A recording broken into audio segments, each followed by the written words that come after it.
الحمد للہ وکفا والصلاة والسلام علی عبادہ الذین اصطفیٰ اما بعد۔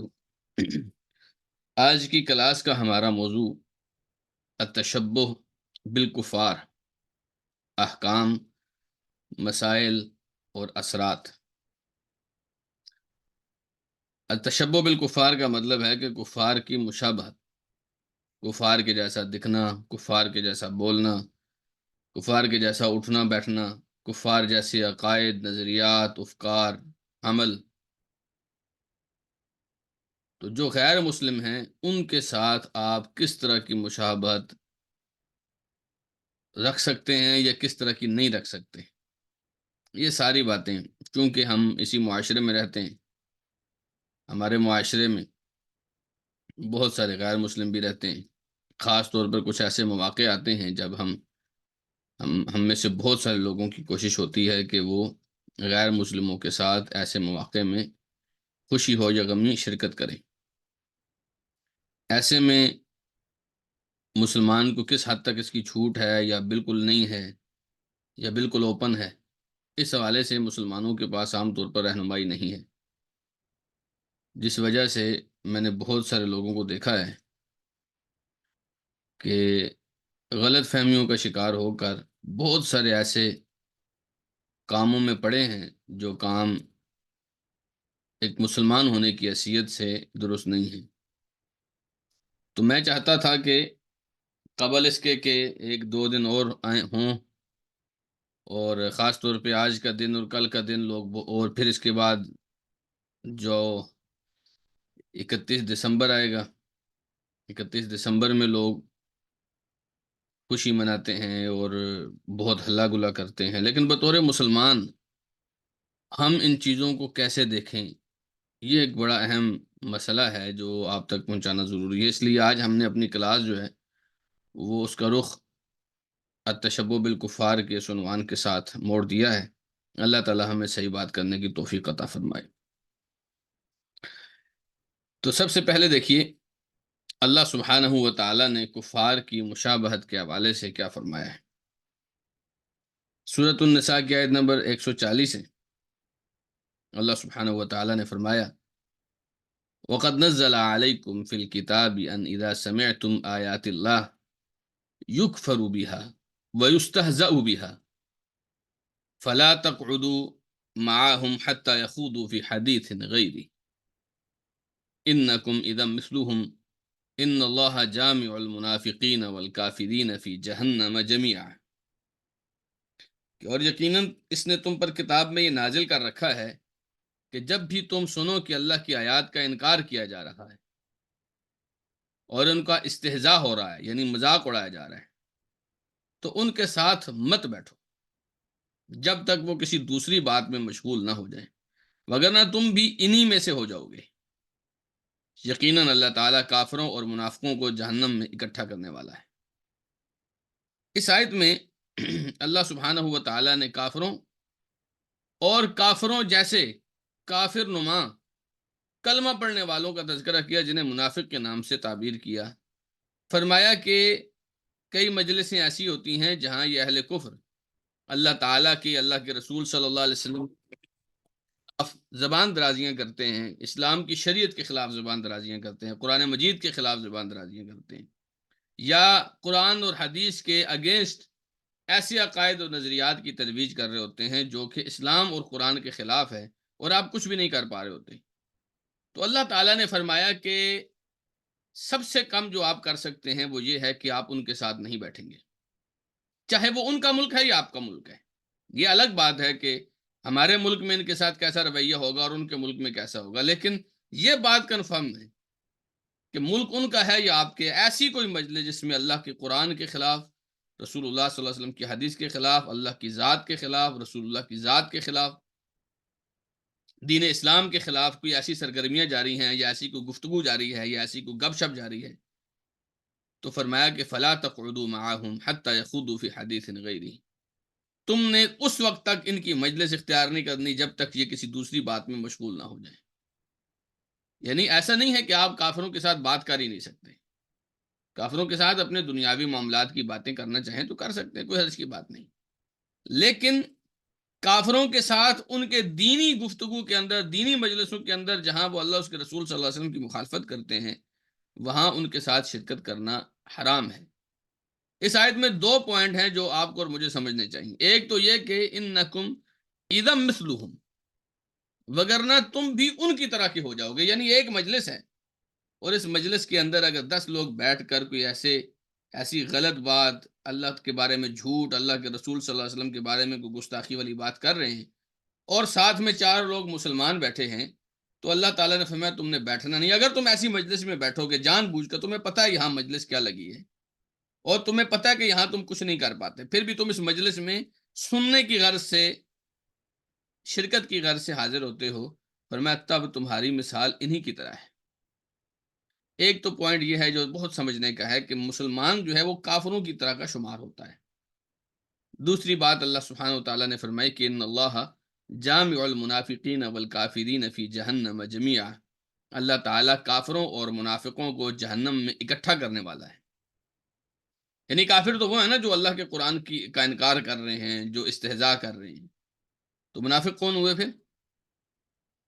یعنی جو لوگ کلمہ پڑھتے، ظاہری طور پر کلمہ پڑھتے ہیں لیکن پھر بھی ان کی ان مجلسوں میں شرکت کرتے ہیں، ان لوگوں کو اللہ سبحانہ و تعالیٰ نے منافق کے لفظ سے تعبیر کیا ہے۔ امام ابن کثیر رحمہ اللہ فرماتے ہیں کما اشرکوہم فی الکفر کذالک شارک اللہ بینہم فی الخلود فی نار جہنم ابدا وجمع بینہم فی دار العقوبۃ والنکال والقیود والاغلال وشراب الحمیم والغسلین للزلال۔ کہتے ہیں امام ابن کثیر کہ جیسے یہ منافق کافروں کے کفر میں ان کے ساتھ ملے، ایسے ہی اللہ تعالیٰ نے جیسے کافروں کو جہنم میں ہمیشہ کے لیے بھیجنا ہے، انہیں بھی ہمیشہ کے لیے بھیجنا ہے۔ جو سزائیں کافروں کو دینی ہے، جو سختیاں کافروں پر کرنی ہے، جو زنجیریں کافروں کو ڈالنی ہے، جو توق کافروں کو ڈالنے ہیں، وہی منافقوں کو ڈالنے ہیں۔ جیسا کھولتا ہوا غلیظ پانی اور کھولتا ہوا گرم ترین پانی اور تھوہر کا درخت یہ لوگ کھائیں گے اور پیئیں گے، ایسے ہی اللہ سبحانہ و تعالیٰ منافقوں کو بھی یہی چیز پلائے گا اور یہی چیز کھلائے گا۔ اور منافق کس کو قرار دیا جا رہا ہے؟ آپ کے سامنے ہے، اللہ سبحانہ و تعالیٰ نے فرمایا کہ تم ان کی طرح کے ہو جاؤ گے۔ ظاہری طور پر آپ کو لگ رہا ہے، مجھے لگ رہا ہے کہ یہ مسلمان ہیں، لیکن نظریاتی طور پر جو لوگ محبت کی غرض سے یا صرف سننے کی غرض سے، شرکت کی غرض سے ان کی مجلسوں میں جاتے ہیں، فرمایا ان کی مثال تمہاری طرح ہی ہے، تم پھر ان کی طرح کے ہو جاؤ گے۔ تو یہ ایک آیت ہے آج ہماری پہلی جو آیت ہے۔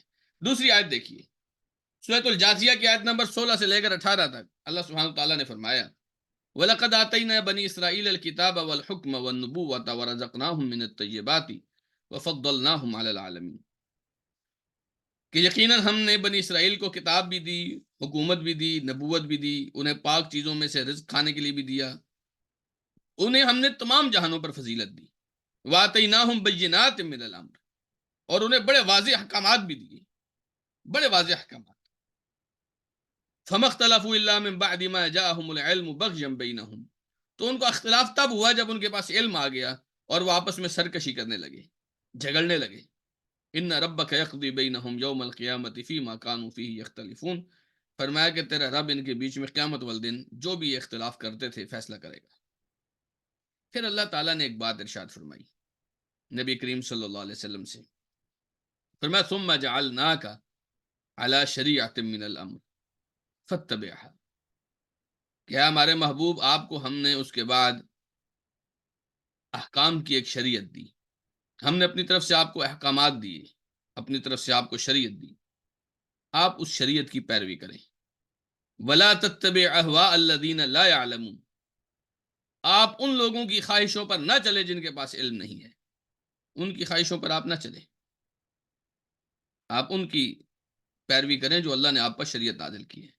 جن کے پاس علم نہیں ہے ان کی خواہشوں پر نہ چلیں۔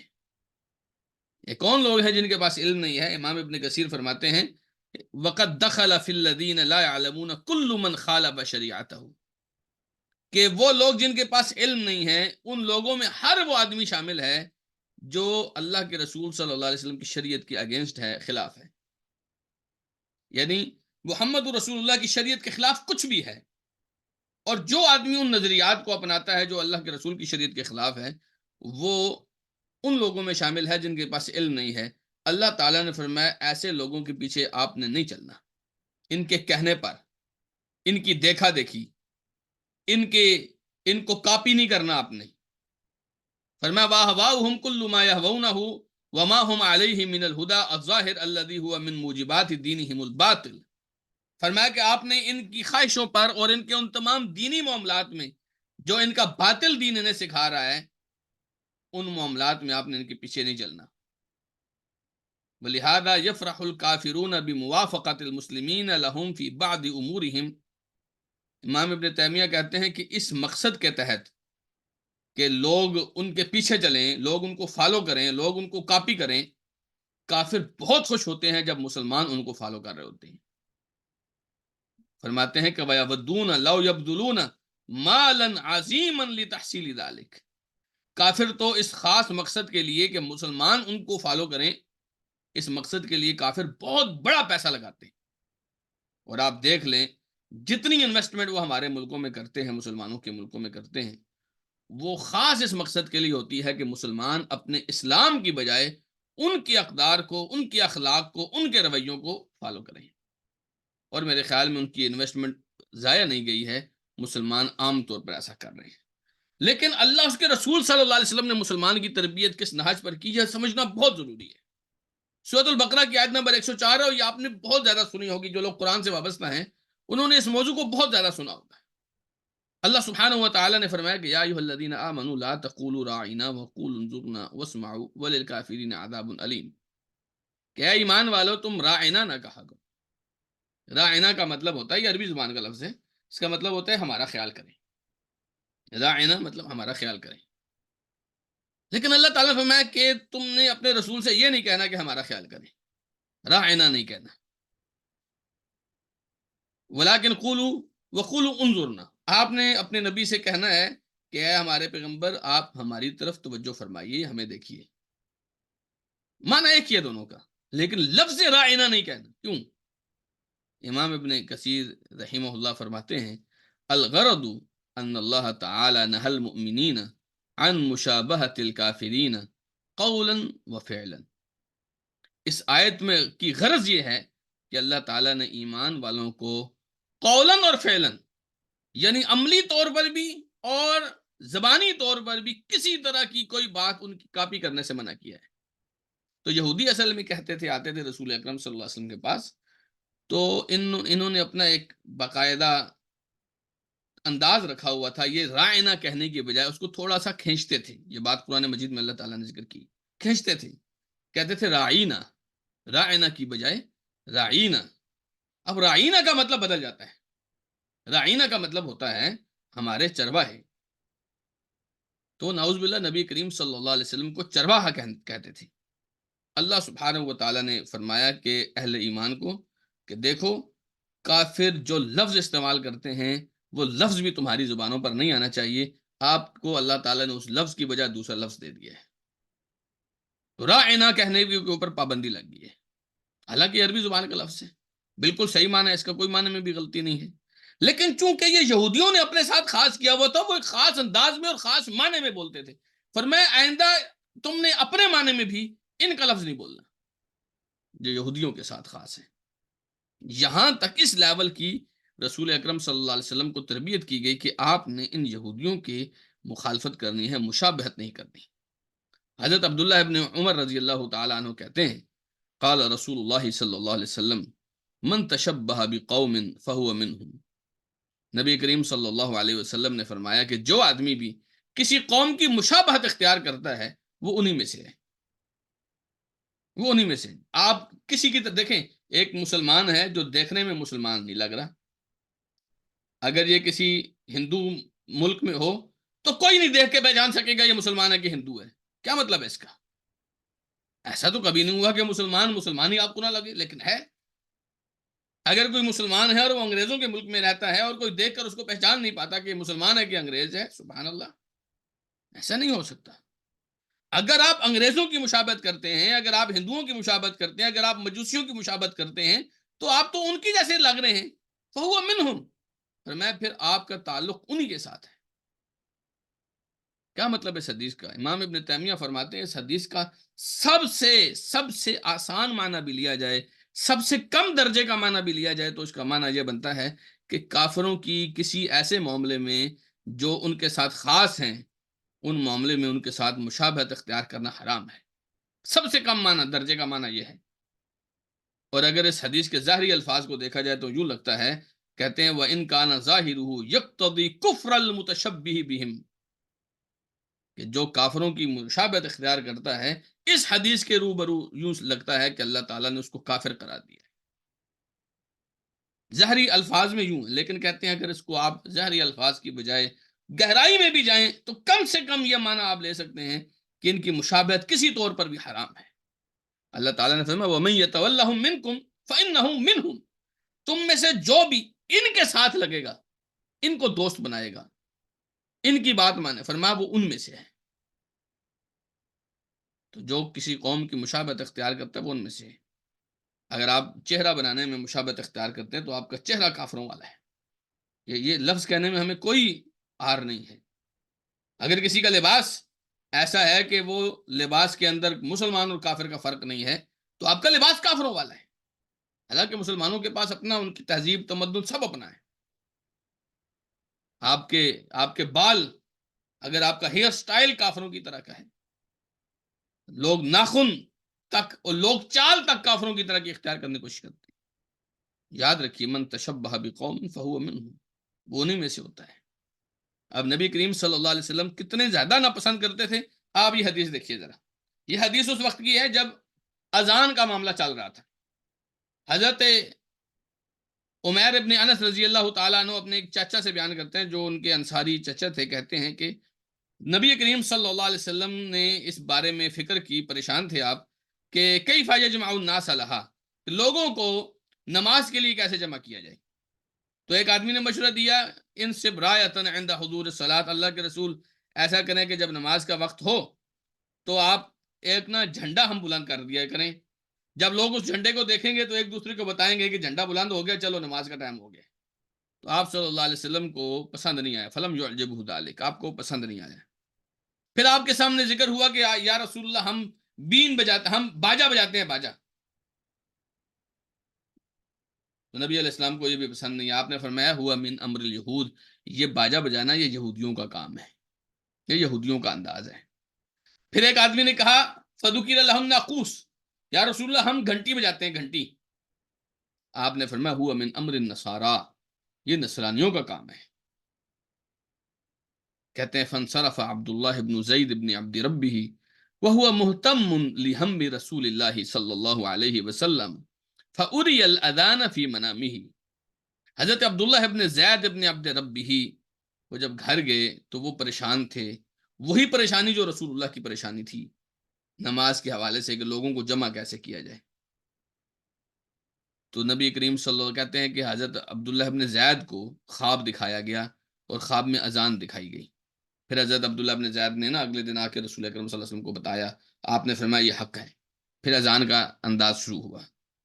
تو اس سے آپ اندازہ لگائیے کہ نبی علیہ الصلوۃ والسلام، اب دین کی دعوت ہے، نماز کی دعوت ہے، آپ نے اگلوں کو بلانا ہے، لیکن آپ وہ انداز اختیار نہیں کر رہے جو عیسائیوں کا ہے، جو یہودیوں کا ہے۔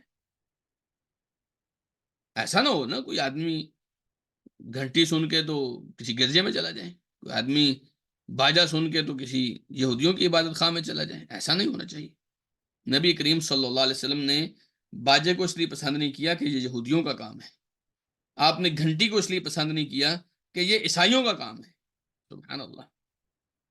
تو اگر نبی کریم صلی اللہ علیہ وسلم یہ معاملات دیکھ لیں جو کرسمس کے موقع پر ہوتے ہیں اور جو نیو ایئر کے موقع پر ہوتے ہیں، تو کیا خیال ہے نبی کریم صلی اللہ علیہ وسلم ان کے اوپر غصہ نہیں اتاریں گے؟ دیکھیے نبی علیہ السلام جو کام کر رہے ہیں وہ دین کی دعوت کے لیے کر رہے ہیں، نماز کو بلانے کے لیے کر رہے ہیں، لیکن آپ نے یہودیوں کا انداز اختیار نہیں کیا۔ نیکی کے کام کے لیے آپ نے یہودیوں کا انداز اختیار نہیں کیا، آپ نے عیسائیوں کا انداز اختیار نہیں کیا، آپ صلی اللہ علیہ وسلم کو اپنا طریقہ دیا گیا۔ اسی طرح دیکھیے ذرا، عن ابی سعید الخدری رضی اللہ تعالی عنہ ان النبی صلی اللہ علیہ وسلم قال لتتبعن سنن من كان قبلكم شبرا شبرا وذراعا ذراعا، فرمایا کہ تم ضرور بضرور اپنے سے پہلے لوگوں کی اتباع کرو گے، حتیٰ کہ بالشت کے برابر بالشت ہوگی اور ذراع کے برابر ذراع ہوگی۔ بالشت کہتے ہیں جب آپ اپنے ہاتھ کو مکمل کھولتے ہیں نا، تو چھوٹی انگلی کے کنارے سے لے کر انگوٹھے کے کنارے تک کا جتنا حصہ بنتا ہے نا، یہ بالشت ہوتا ہے۔ جیسے دونوں ہاتھوں کی بالشت بالکل برابر ہوتی ہے، اگر آپ مکمل ہاتھ کھول کے آپس میں ایک دوسرے کے اوپر رکھیں نا، پورے ایک دوسرے کے برابر آئیں گے۔ اور جس طرح ایک ذراع دوسری ذراع کے اوپر ہوتی ہے، برابر ہوتی ہے، یعنی ذراع کہتے ہیں بڑی انگلی کے کنارے سے لے کر کوہنی تک، یہ جو بازو ہیں یہ ہر آدمی کے برابر ہوتے ہیں، الا یہ کہ کوئی معذور ہو، باقی سب کے برابر ہوتے ہیں۔ آپ نے فرمایا جیسے یہ ذراع دوسری ذراع کے برابر ہوتی ہے، جیسے یہ بالش دوسری بالش کے برابر ہوتی ہے، ایک حدیث میں آتا ہے جیسے جوتی دوسری جوتی کے برابر ہوتی ہے، کوئی فرق نہیں ہوتا، دونوں ایک جیسے سائز کے ہوتے ہیں۔ فرمایا تم بھی انہی کی طرح بالکل ان کے برابر برابر کھڑے ہو کر ان کی اتباع کرو گے۔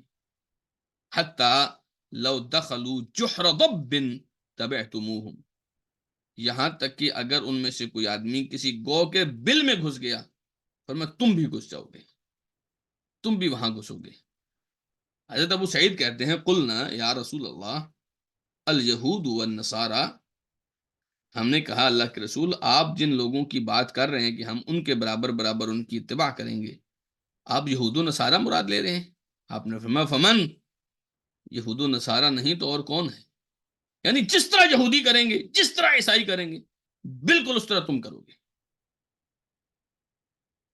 صحیح بخاری کی اس حدیث کے اوپر کمنٹ کیا ہے شیخ مصطفیٰ البغا نے، وہ کہتے ہیں کہ یہ جو اللہ کے رسول نے فرمایا نا لا تتبعون سنن من کان قبلکم، تم اپنے لوگوں کے، اپنے سے پہلے لوگوں کے طریقوں پر چلو گے۔ کہتے ہیں سنن کا کیا مطلب ہے؟ سبل و مناہج و عادات، یعنی ان کا جو راستہ ہے اس پر چلو گے، ان کا جو لائف سٹائل ہے اس پر چلو گے، ان کی جو عادتیں ہیں اس کے اوپر چلو گے۔ اور یقین جانی اللہ کے رسول صلی اللہ علیہ وسلم اس پیشین گوئی میں بالکل سچے تھے، حالانکہ اس وقت رسول اللہ صلی اللہ علیہ وسلم کے صحابہ کرام کبھی سوچ بھی نہیں سکتے تھے کہ ہم یہودیوں اور عیسائیوں کی پیروی کریں گے، لیکن اللہ کے رسول بالکل سچے تھے۔ آپ اندازہ کیجئے کہ ہم نے ان گندے لوگوں کے اخلاق، ان کی اطوار، ان کی چال چلن، ان کی گفتگو کا سٹائل، ان کے جسم کا سٹائل، ان کی کپڑوں کا سٹائل، ان کے چلنے کا سٹائل، یعنی کون سی ایسی گندی خصلت ہے جو مسلمانوں نے اڈاپٹ نہیں کی ہے؟ جس طرح بدبودار تہذیب ان کی ہے، ہم اپنی تہذیب کو کوشش کر رہے ہیں کہ اتنی ہی بدبو ضرور آنی چاہیے۔ اللہ کے رسول صلی اللہ علیہ وسلم نے اس لیول پر سمجھایا کہ تم ضرور کرو گے، لیکن اللہ کے رسول صلی اللہ علیہ وسلم نے لوگوں کو کیا تربیت دی؟ آپ حضرت عبداللہ ابن عمر ابن عاص کہتے ہیں رسول اکرم صلی اللہ علیہ وسلم نے ایک مرتبہ میرے اوپر دیکھا ثوبین معصفرین، میں نے دو زرد رنگ کے کپڑے پہنے ہوئے تھے۔ آپ نے فرمایا ان هذه من ثياب الكفار فلا تلبسها، دیکھو یہ جو تم نے کپڑے پہنے ہوئے ہیں یہ کافروں کے کپڑے ہیں، یہ کپڑے مت پہنا کرو۔ اب کپڑے پہننے میں کیا ہے؟ لیکن اللہ کے رسول صلی اللہ علیہ وسلم کو یہ کپڑوں کا رنگ یہ بھی کافروں کے ساتھ برابر لگ رہا تھا۔ آپ نے فرمایا یہ کپڑے نہ پہنا کرو۔ اب لوگ مونچھیں داڑھی کے بارے میں سوال کرتے ہیں کہ حضرت صاحب اب داڑھی میں تو سارا اسلام نہیں، رسول اکرم صلی اللہ علیہ وسلم کیا کر رہے ہیں؟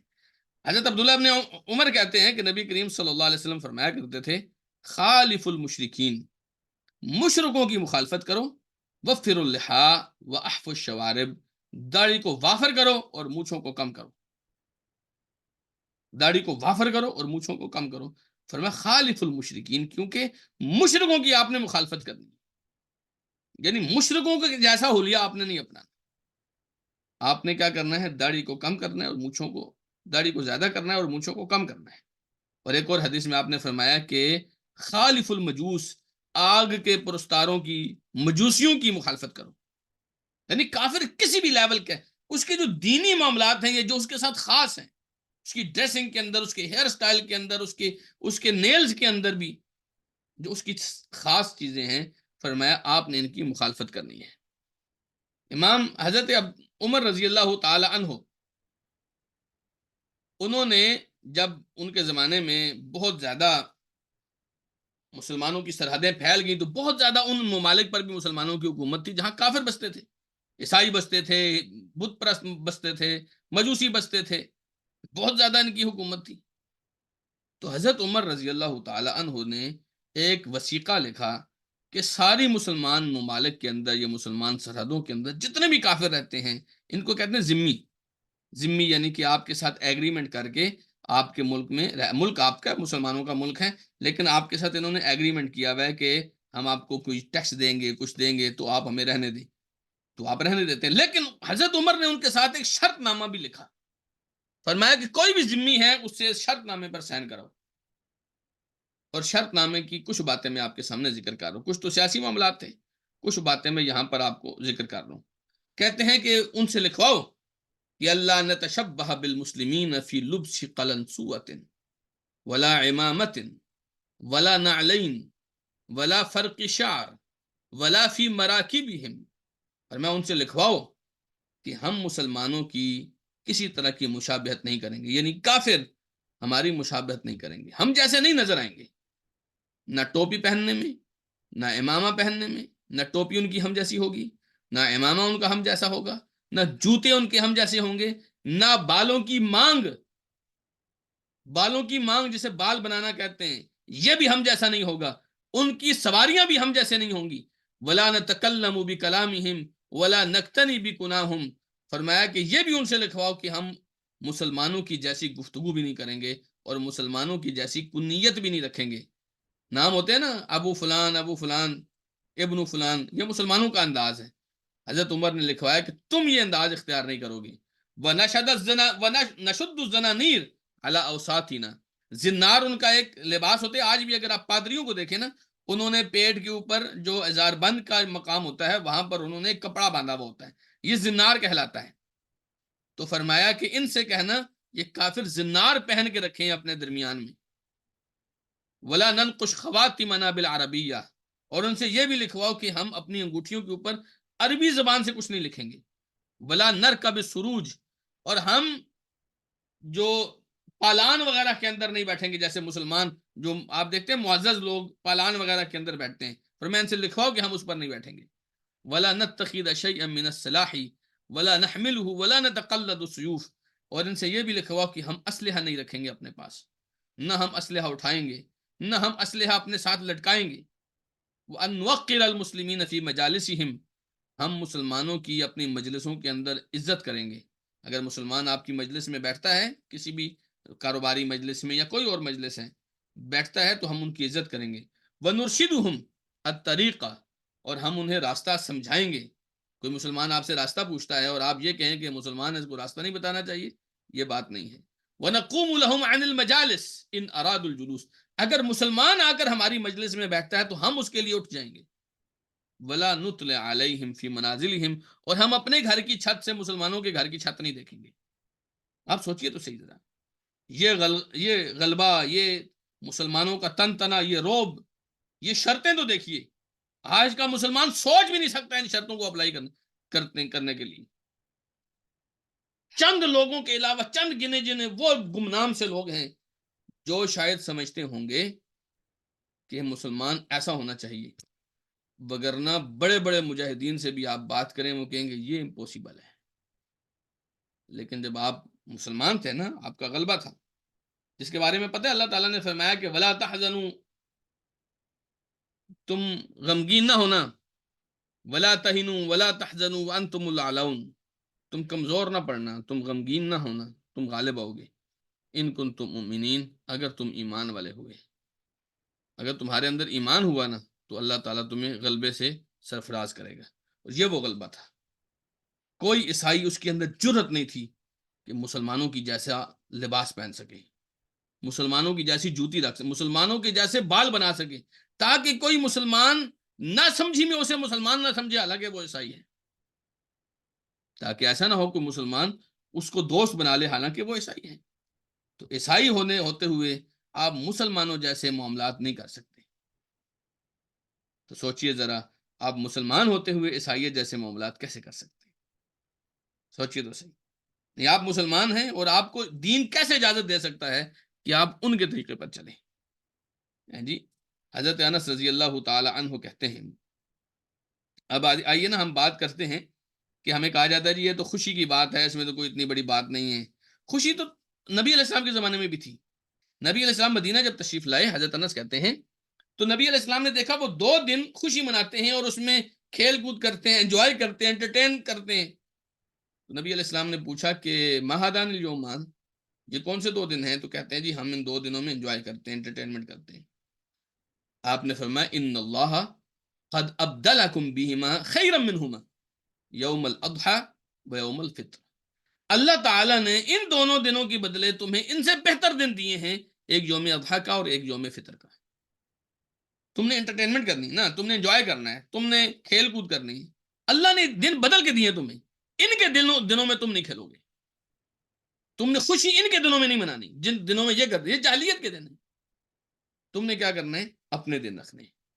اللہ تعالیٰ نے اپنے دن دیے، اور نبی علیہ الصلوۃ والسلام نے ان دنوں کو کینسل کر دیا۔ وہ دن 2 تھے نا، ایک مہرجان کا دن تھا اور ایک نیروز کا دن تھا۔ نیروز اور مہر یہ دونوں فارسیوں کے دن تھے۔ نیروز کہتے ہیں نیو ایئر کو، یعنی جب ان کا نیا سال شروع ہوتا تھا تو وہ اس دن کو خوشی کے طور پر مناتے تھے، جیسے یہاں پر ہیپی نیو ایئر نائٹ منائی جاتی ہے یا ڈے منایا جاتا ہے۔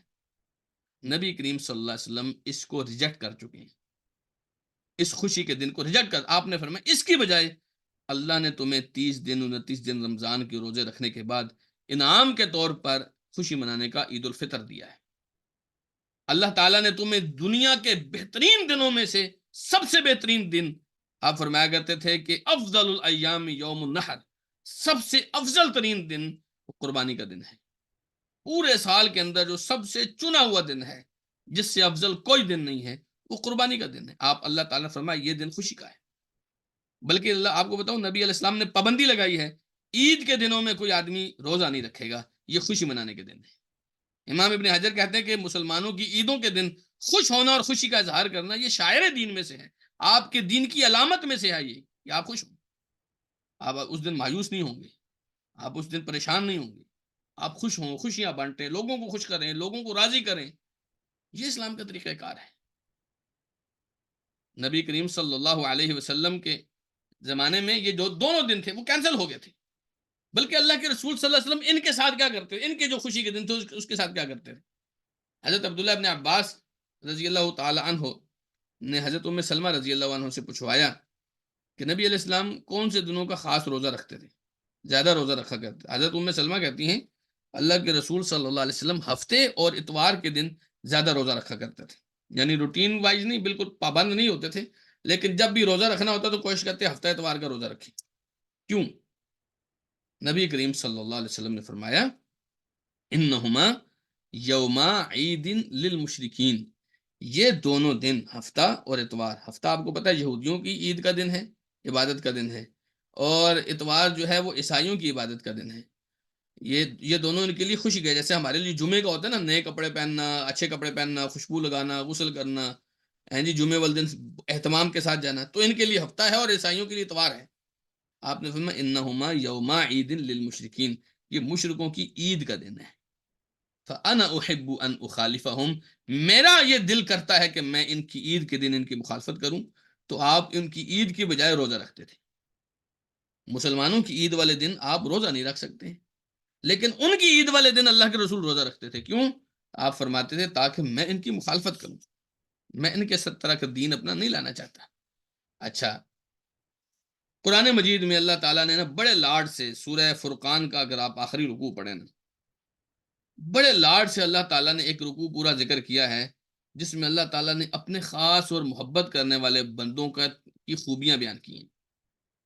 وَعِبَادُ الرَّحْمَنِ الَّذِينَ يَمْشُونَ عَلَى الْأَرْضِ هَوْنًا وَإِذَا خَاطَبَهُمُ الْجَاهِلُونَ قَالُوا سَلَامًا، یہ پوری ایک فہرست ہے جہاں پر بتایا گیا ہے رحمان کے بندے ایسے ہوتے ہیں، ایسے ہوتے ہیں، ایسے ہوتے ہیں، ایسے ہوتے ہیں، ایسے ہوتے ہیں، پوری ایک فہرست دی اللہ تعالیٰ نے، کیونکہ اللہ تعالیٰ چاہتا ہے کہ میرے بندے ایسے ہوں۔ اس میں ایک بات اللہ تعالیٰ نے فرمائی سورہ فرقان کی آیت نمبر 72 میں، والذین لا یشہدون الزور، کہ رحمان کے بندے وہ ہیں جو زور کی حاضری، جھوٹ پر حاضری نہیں دیتے۔ وَإِذَا مَرُّوا بِاللَّغْوِ مَرُّوا كِرَامًا، اور جب کسی بیکار چیز کے پاس سے گزرتے ہیں تو عزت بچاتے ہوئے نہایت شرافت کے ساتھ گزر جاتے ہیں۔ یہ جھوٹ پر حاضری کیا ہوتی ہے؟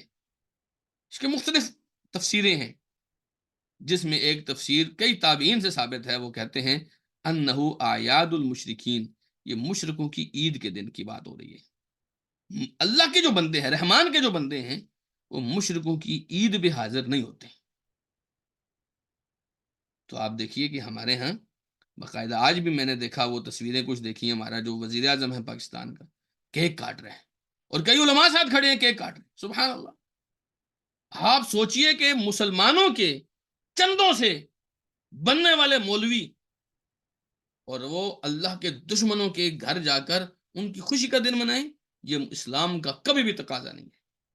بلکہ امام ابن تیمیہ نے ایک اور بات ارشاد فرمائی ہے، کہتے ہیں بل اعیاد الکتابیین اعظم کفرا. یاد رکھیے یہ بات. امام ابن تیمیہ کہتے ہیں جو کتابی لوگ ہیں، یہودی اور عیسائی، ان کی جو عید کے دن ہوتے ہیں، جیسے ان کا کرسمس ہے، ٹھیک ہے، کہتے ہیں اعظم کفر، ان کی عید کے دن زیادہ کفر کا باعث ہوتے ہیں. کیوں؟ لِأَنَّهُمْ يَتَّخِذُونَهُمْ دِينًا، کیونکہ ان کے لیے یہ دن دین کا درجہ رکھتے ہیں، یہ دینی طور پر یہ دن مناتے ہیں. دیکھیے نا، آپ 14 اگست مناتے ہیں، 14 اگست کے ساتھ دین کا کوئی تعلق نہیں ہے. 6 ستمبر کی پریڈز ہوتی ہیں، اس کے ساتھ دین کا کوئی تعلق نہیں ہے. 23 مارچ کی پریڈز ہوتی ہیں، اس کے ساتھ دین کا کوئی تعلق. حالانکہ ہم کہتے ہیں کہ یہ کوئی خوشی منانے کے دن نہیں ہے، وہ دو ہی ہیں بس، لیکن دین کے ساتھ ان کا کوئی تعلق نہیں ہے. لیکن جب کرسمس کی بات آتی ہے، جب ہولی کی بات آتی ہے، جب دیوالی کی بات آتی ہے، جب یہ اور بھی بہت سارے ایسے معاملات ہیں جن کی بات آتی ہے، تو یہ ان کے عقائد کے ساتھ وابستہ دن ہے، عقائد کے ساتھ. اب یہ جو کرسمس مناتے ہیں، یہ باقاعدہ اس ذات کی برتھ ڈے منا رہے ہوتے ہیں جن کو یہ اللہ کا بیٹا کہتے ہیں. سوچئے نا، کیا آپ کسی کو اس بات پر مبارکباد دے رہے ہیں کہ اللہ کے بیٹے کی پیدائش پر تمہیں مبارک ہو؟ کیا بات کرتے ہیں آپ؟ چونکہ عیسیٰ علیہ السلام کو تو عیسائی اللہ کا بیٹا کہتے ہیں، اور عیسائی ہی عیسیٰ علیہ السلام کی برتھ ڈے مناتے ہیں. کیا مطلب ہوا اس کا؟ تو یہ دین کے طور پر مناتے ہیں. حضرت عمر فرمایا کرتے تھے لا تعلموا رطانۃ الاعاجم، اجمیوں کی زبان مت سیکھو، بلا ضرورت آپ غیر عربیوں کی، اجمیوں کی زبان مت سیکھو. ولا تدخلوا علیہم فی کنائسہم یوم عیدہم، اور فرمایا عید کے دن ان کے چرچوں میں، ان کے گرجا گھروں میں تم نے داخل نہیں ہونا. فإن السخطۃ تنزل علیہم، کیونکہ اس وقت اللہ کا غضب نازل ہو رہا ہوتا ہے. عید کی جب یہ عید منا رہے ہوتے ہیں، یہ تو شرک کے اوپر مبنی ہے نا ان کی، اور میں اس وقت اللہ کا غضب نازل ہو رہا ہوتا ہے، تم اس وقت ان کی گرجوں میں نہ جایا کرو. ایک اور روایت میں آتا ہے، وہ فرماتے ہیں اجتنبوا اعداء اللہ فی عیدہم، اللہ کے دشمنوں کی عیدوں سے بچو، اللہ کے دشمنوں کی عیدوں سے بچو. آپ سوچئے نا ذرا. امام ابن تیمیہ کہتے ہیں ذرا سوچئے کہ جس قوم کو یہ بتایا گیا ہے تم اس کی زبان بھی نہیں سیکھ سکتے، جس قوم کو کہا گیا ہے تم اس کی عید میں جا نہیں سکتے، وہ قوم اگر ان کے اعمال کے اندر، ان کے کیک کے اندر، ان کے کرسمس ٹری کے اندر، ان کے گفٹس کے اندر، ان کے ڈریسنگ کے اندر ان کے ساتھ شرکت کرتی ہے، تو بتائیں یہ ان کے ساتھ مشابہت ہے کہ نہیں ہے؟ سوچئے تو صحیح ذرا. جب آپ کسی کو میری کرسمس کہتے ہیں تو اس کا کیا مطلب ہے؟ آپ اس کے ساتھ شریک ہیں. امام ابن قیم رحمہ اللہ فرماتے ہیں جب آپ کسی کو میری کرسمس کہتے ہیں، اس کو مبارک دیتے ہیں، اس کا مطلب ہے آپ اس کو اس بات کی مبارک دے رہے ہیں کہ تمہیں اللہ کے بیٹے کی پیدائش کی مبارک ہو. اور میں آپ کو بتاتا ہوں کہ اللہ سبحانہ و تعالیٰ کے بیٹے کی پیدائش یہ کس طرح کی بات کرتے ہیں. حضرت عبداللہ ابن عمر کہتے ہیں کہ من بنا ببلاد الاعاجم، جس آدمی نے اجمیوں کے علاقے میں گھر بنایا، وصنع نیروزہم ومہرجانہم، اور ان کا نیروز اور مہرجان منایا، وتشبہ بہم حتی یموت، اور ان جیسی مشابہت کرتا رہا یہاں تک کہ وہ فوت ہو گیا. فرمایا وہو کذالک حشر معہم یوم القیامہ، قیامت کے دن یہ آدمی ان کے ساتھ کھڑا ہوگا. آپ سوچئے نا، آپ کو تو لگتا ہے کہ خوشی کا دن ہے جی، وہ انجوائے کریں مولوی صاحب کیا ہو گیا، لیکن ایسی بات نہیں ہے. آپ یہاں پر انجوائے کریں، اور اللہ تعالیٰ آپ کو محمد رسول اللہ کی صفوں سے نکال دے کہ تم تو ان جیسے تھے، تم تو ان کے ساتھ چلتے تھے، خوشیاں ان کے ساتھ مناتے تھے، ان کے کیک کھاتے تھے تم، یہ جب شرک کا نعرہ لگاتے تھے تم ان کو مبارک دیتے تھے، تم اس صف میں کیا کر رہے ہو؟ سوچیے ایسی خوشی کا آپ نے کیا کرنا ہے؟ ایسی خوشی کا ہم نے کیا، ہمارے اوپر یعنی ہماری زندگیاں برباد ہو جائیں اگر ہمیں اللہ سبحانہ تعالیٰ کو ناراض کر کے کسی ایک لمحے کی بھی خوشی حاصل ہوتی ہے. ایسی خوشی کے اوپر ہم لعنت بھیجتے ہیں جو خوشی محمد رسول اللہ صلی اللہ علیہ وسلم کے خلاف ہو. تو ان لوگوں کے ساتھ کسی طرح کی مشابہت نہیں. ان کا یہ جو نعرہ ہے نا کہ اللہ کا بیٹا ہے، سبحان اللہ، کیا بات کرتے ہیں آپ. فرمایا تکاد السماوات یتفطرن منہ وتنشق الارض وتخر الجبال حدا ان دعوا للرحمن ولدا. قریب ہے کہ آسمان پھٹ جائے، زمین شق ہو جائے اور پہاڑ ریزہ ریزہ ہو جائیں کہ ان لوگوں نے اللہ کا بیٹا بنایا ہے. انہوں نے دعویٰ کیا کہ اللہ کا کوئی بیٹا ہے. وما ينبغي للرحمن ان يتخذ ولدا. فرمایا رحمان کے شایان شان ہی نہیں کہ اس کا کوئی بیٹا ہو. ان کل من فی السماوات والارض الا آت الرحمن عبدا. زمین اور آسمان میں فرمایا جو کچھ بھی ہے وہ قیامت والدن رحمان کا بندہ بن کر آئے گا، بیٹا بن کے نہیں آئے گا. اور ان کا یہ نعرہ ایسا ہے کہ آسمان پھٹ سکتا ہے یقین مانے اس کی وجہ سے، زمین شق ہو جائے اس کی وجہ سے، پہاڑ اتنے سخت پہاڑ ریزہ ریزہ ہو جائے. اتنی بڑی بات کی انہوں نے، اتنی گھٹیا بات کی انہوں نے، رب کریم کی اتنی بڑی گستاخی کی انہوں نے. فَمَا وَجَعَلُوا لِلَّهِ شُرَكَاءَ الْجِنِّ وَخَلَقَهُمْ وَخَرَقُوا لَهُ بَنِينَ وَبَنَاتٍ. انہوں نے جنوں کے اندر اللہ کا شریک بنایا ہوا ہے، فلاں جن اللہ کا شریک ہے. سبحان اللہ. اللہ کے فرمایا پیدا اس کو جن کو اللہ نے کیا، اور پھر اللہ کے بیٹے بنائے، اللہ کی بیٹیاں بنائے بغیر علم. ان کو کس نے کہا بھائی اللہ کا بیٹا ہے؟ سبحان اللہ. تو میں سبحانہ وتعالی عما یصفون، اللہ بہت پاک ہے ان کی ان دعووں سے جو یہ اللہ کے بارے میں بیان کرتے ہیں. بدیع السماوات والارض انا یکون له ولد. فرمایا اس کا بیٹا کیسے ہو سکتا ہے؟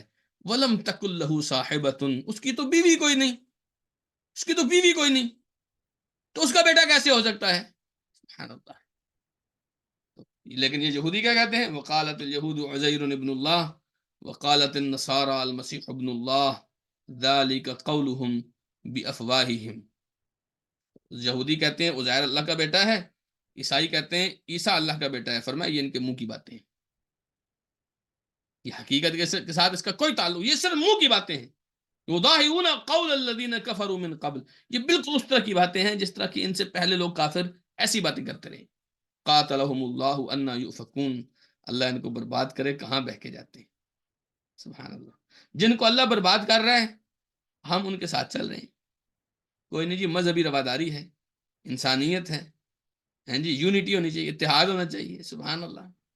اللہ فرما رہے اللہ ان کو برباد کرے، یہ کہاں بہ کے جاتے ہیں، اور ہم ان بربادوں کے ساتھ. دیکھیے نا ہر نماز میں ہم اللہ سے مانگتے ہیں اہدنا الصراط المستقیم صراط الذین انعمت علیہم. اے اللہ ہمیں صراط مستقیم دے، ان لوگوں کا راستہ دے دے جن کے اوپر تیرا نام ہوا ہے جی. غیر المغضوب علیہم ولا الضالین. اللہ ان لوگوں کے راستے پر نہ چلانا جن کے اوپر تیرا غضب ہوا، گمراہوں کے راستے پر نہ چلانا. یہاں ہم 5 وقت کی نماز میں یہ پڑھتے ہیں اور ادھر نکلتے ہیں، ادھر مغضوب علیہم کے میکڈونلڈ کھا رہے ہوتے ہیں، ولا الضالین کے کیک کاٹ رہے ہوتے ہیں.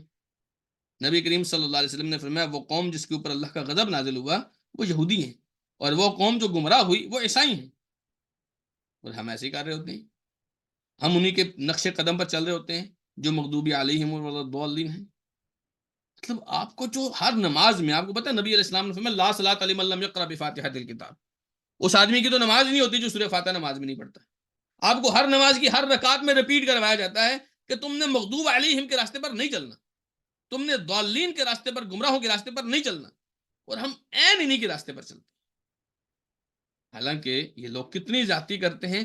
یہ حدیث پڑھیے ذرا. حضرت عبداللہ ابن عباس کہتے ہیں کہ نبی کریم صلی اللہ علیہ وسلم نے فرمایا قال اللہ کذبنی ابن آدم ولم یکن له ذلک وشتمنی ابن آدم ولم یکن له ذلک. ابن آدم مجھے جھٹلاتا ہے حالانکہ اس کو ایسا نہیں کرنا چاہیے تھا. ابن آدم مجھے گالی دیتا ہے حالانکہ اس کو ایسا نہیں کرنا چاہیے تھا. تو میں فاما تکذیبہ ایایا فزعم انی لا اقدر ان اعبدہ کما کان ان اعیدہ کما کان. اور میں یہ جو مجھے جھٹلاتا ہے تو وہ اس طرح کہ یہ سمجھتا ہے کہ جس طرح یہ پہلے تھا میں اس کو دوبارہ نہیں بنا سکتا. کیوں نہیں بنا سکتا بھائی؟ جس اللہ نے پہلے بنایا دوبارہ نہیں بنا سکتا. لیکن ابن آدم کو اللہ کے اوپر یقین نہیں آ رہا کہ اللہ کیسے بنائے گا جی. پھر فرمایا واما شتمہ ایایا، اس کا جو مجھے گالی دینا ہے وہ کیسے ہے؟ فقولہ لی ولد، یہ کہتا ہے کہ اللہ کا بیٹا ہے. فرمایا فسبحانی ان اتخذ صاحبۃ او ولدا. میں تو بہت پاک ہوں اس سے کہ میری کوئی بیوی ہو یا بیٹا ہو. فرمایا یہ اللہ کو گالی دیتے ہیں۔ امام ابن قیم کہتے ہیں فلا نعلم امة من الامم سبت ربها ومعبودها والہها بما سبت به هذه الامة، کہتے ہیں ہم نے کوئی امت ایسی نہیں دیکھی، کوئی امت ایسی نہیں دیکھی جو جس نے اپنے معبود کو، اپنے الہ کو، اپنے رب کو گالی نکالی ہو جیسے یہ لوگ نکالتے ہیں۔ حضرت عمر فرمایا کرتے تھے انہم سب اللہ مسبتا ما سبہ ایجاہ احد من البشر، تاریخ بشر میں کسی آدمی نے اللہ کو ایسی گالی نہیں دی جیسے یہ لوگ دیتے ہیں۔ امام احمد ابن حنبل کے بارے میں آتا ہے وہ اگر راستے میں کسی عیسائی کو دیکھ لیتے نا اپنی آنکھیں بند کر لیتے تھے، کہتے تھے کہ یہ لوگ اللہ کو گالی دیتے ہیں، کہتے ہیں میرے اندر ہمت ہی نہیں کہ میں اللہ کو گالی والے دینے والے آدمی کو اپنی آنکھوں سے دیکھوں، اتنے برے لوگ ہیں یہ، اور ہم ان کے ساتھ چل رہے ہوتے ہیں جی، ہم میری کرسمس کے نعرے لگا رہے ہوتے ہیں۔ سبحان اللہ، یہ تو اللہ کا صبر ہے، یقین جانی کہ اللہ تعالیٰ دنیا میں ان کو کچھ نہیں کہہ رہا۔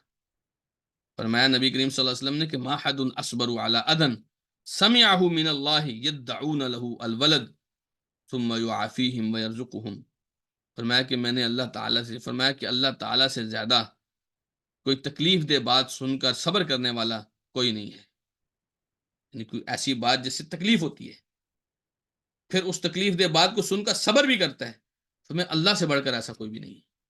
لوگ اللہ کا بیٹا بناتے ہیں، یہ گالی ہے نا میری، اس کے باوجود اللہ ان لوگوں کو عافیت بھی دیتا ہے، رزق بھی دیتا ہے۔ تو یاد رکھیے میرے عزیز بھائیوں اور بہنوں، یہ چند گھڑیاں ہوتی ہیں جس میں ہم نے اپنے آپ کو ثابت کرنا ہوتا ہے کہ ہم مسلمان ہیں۔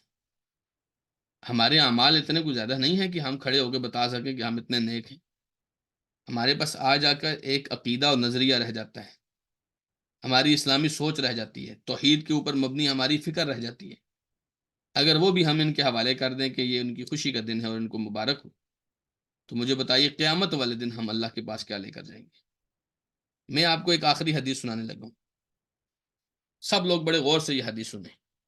عن ابی سعید الخدری رضی اللہ تعالی عنہ، حضرت ابو سعید خدری کہتے ہیں کہ ہم نے کہا یا رسول اللہ ہل نرا ربنا یوم القیامہ، کیا ہم اللہ تعالیٰ کو قیامت والے دن دیکھیں گے؟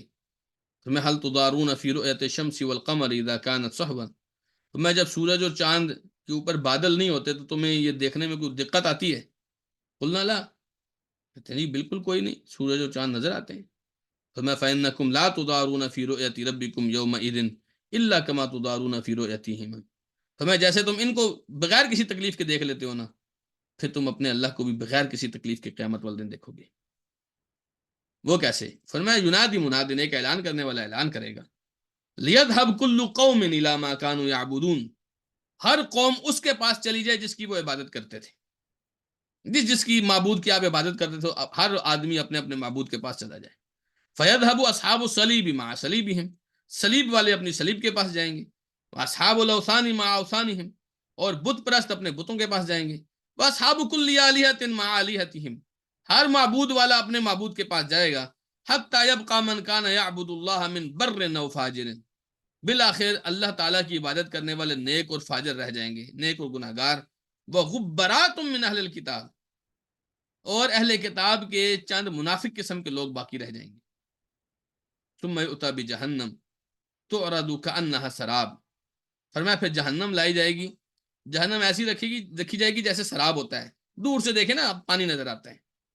اللہ فرمائے گا یہودیوں سے ما کنتم تعبدون، تم کس کی عبادت کرتے تھے؟ قالوا كنا نعبد عزیر ابن اللہ، وہ کہیں گے ہم عزیر اللہ کے بیٹے عزیر کی عبادت کرتے تھے۔ تو ان سے کہا جائے گا کذبتم لم یکن للہ صاحبۃ ولا ولد، تم جھوٹ بولتے ہو، اللہ کی کوئی بیوی کوئی بیٹا نہیں ہے، تم چاہتے کیا؟ وہ کہیں گے ہم پانی پینا چاہتے ہیں۔ تو ان سے کہا جائے گا پی لو جا کر، وہ جو جہنم ہوگی وہ دور سے پانی نظر آ رہا ہوگا، جب وہ ادھر جائیں گے تو فرمایا فیتساقطون فی جہنم، جہنم میں جا گریں گے، یعنی تڑپا تڑپا کے اللہ ان کو جہنم میں پھینکے گا۔ ثم یقال للنصارى ما کنتم تعبدون، پھر اللہ تعالیٰ عیسائیوں سے پوچھے گا تم کس کی عبادت کرتے تھے؟ فیقولون کنا نعبد المسیح ابن اللہ، تو وہ کہیں گے ہم اللہ کے بیٹے مسیح کی عبادت کرتے تھے۔ فیقال کذبتم، تو ان سے کہا جائے گا تم جھوٹ بولتے ہو، لم یکن کان للہ صاحبۃ ولا ولد، اللہ تعالیٰ کی کوئی بیوی کوئی بیٹا نہیں ہے۔ فما تريدون، تم چاہتے کیا ہو؟ تو وہ کہیں گے نورید ان تسقینا، ہمیں آپ پانی پلا دیں۔ اسی طرح جہنم کو سراب بنا کر ان کو دکھایا جائے گا تو وہ بھی جہنم میں جا کے رہیں گے، عیسائی بھی یہودی بھی۔ فرمایا رسول اکرم صلی اللہ علیہ وسلم نے حتی یبقى من کان یعبد اللہ من بر او فاجر، پھر صرف اللہ کی عبادت کرنے والے لوگ رہ جائیں گے، ہاں ان میں کچھ نیک ہوں گے اور کچھ گناہ گار ہوں گے۔ ان سے کہا جائے گا کہ ما یحبسکم وقد ذهب الناس، لوگ چلے گئے ہیں، تم یہاں کیوں کھڑے ہو؟ تو کہیں گے فارقناہم، یہ بات یاد رکھیے، یہ بہت قیمتی بات ہے، اس کو لکھ لیجیے اپنے پاس۔ کہیں گے فارقناہم، ہم نے ان کو تب چھوڑا، وَنَحْنُ أَحْوَجُ مِنَّا إِلَيْهِ الْيَوْمِ، جب ہمیں ان کی زیادہ ضرورت تھی آج کی نسبت، جب ہمیں ان کی زیادہ ضرورت تھی ہم نے ان کو تب چھوڑا۔ آپ کہتے ہیں نا جی ہم ان کے بغیر جی نہیں سکتے، ہمارے ان کے بغیر گزارا نہیں ہے۔ اللہ کے رسول صلی اللہ علیہ وسلم کی اس حدیث کے مطابق ایمان والے جو ہوں گے وہ جا کے اللہ سے کہیں گے اللہ جب ہمیں ان کی ضرورت تھی، جب لوگ کہتے تھے ڈالروں کے بغیر گزارا نہیں ہے، ہم پھر بھی ان پر لعنت بھیجتے تھے۔ جب لوگ کہتے تھے کہ ان کی دوستیاں بہت ضروری ہیں، ہم پھر بھی ان سے دشمنی کرتے تھے۔ جب لوگ کہتے تھے کہ ان جیسا بننا پڑے گا، ہم پھر بھی ان کی مخالفت کرتے تھے۔ اللہ ہم نے اس وقت ان کو چھوڑ دیا تھا۔ آج تو ہم نے کسی سے سنا ہے وہ کہہ رہا تھا کہ اپنے معبود کے پاس جاؤ، ہم اپنے اللہ کا انتظار کر رہے ہیں۔ اپنے اللہ دیکھیے نا، جب لوگ اپنے اپنے معبود، کوئی صلیب کے پاس گیا، کوئی بت کے پاس گیا، کس کے پاس گیا۔ اللہ تعالیٰ ہمیں توفیق دے، ہم کہیں اللہ ہم اپنے اللہ کے علاوہ کہیں اور نہیں جائیں گے۔ یہ بڑی مبارک ایک بات ہے، بڑے مبارک لوگ ہوں گے وہاں پر۔ اللہ تعالیٰ ہمیں ایسا بننے کی توفیق عطا فرمائے۔ پھر آگے حدیث لمبی ہے، تو گزارش کی بات یہ ہے آپ ان کے کیک کھانے کھلانے میں، خریدنے میں، ان کی شاپنگ، ان کی لائٹیں دیکھنے میں اپنے بچوں کو نہ لگائیں، اپنے آپ کو نہ لگائیں، اپنا ایمان بچائیں، بچوں کی تربیت کریں۔ انہوں نے اپنے اللہ کے ساتھ کس کس قدر کی باتیں کی ہیں، اور اسی وجہ سے تو رسول اللہ نے ان کے ساتھ لڑائیاں کی ہیں، جنگیں کی ہیں، غزوے کی ہیں۔ اور آج ہم کہیں کہ تمہیں مبارک ہو، تو یہ رسول اللہ صلی اللہ علیہ وسلم کے سارے جہادی زندگی کا کے اوپر پانی پھیر دیا ہم نے، یا پھر ہم نے اپنے ایمان کے اوپر پانی پھیر دیا۔ دیکھیے میں نہیں چاہتا کہ کل قیامت کے دن جب صفحے بنے تو ہم میں سے، ہمارے سابقون کے اسٹوڈنٹس میں سے کوئی بھائی یا بہن کسی دوسری صف میں ہو، محمد رسول اللہ کی صف کو چھوڑ کر، ایسا میں نہیں چاہتا۔ اللہ تعالیٰ ہمیں اس کی توفیق دے۔ جزاکم اللہ خیرا، وآخر دعوانا ان الحمد للہ رب العالمین۔ آج سوالات نہیں لیں گے انشاءاللہ، تو اللہ نے توفیق دی تو کل ہم اپنی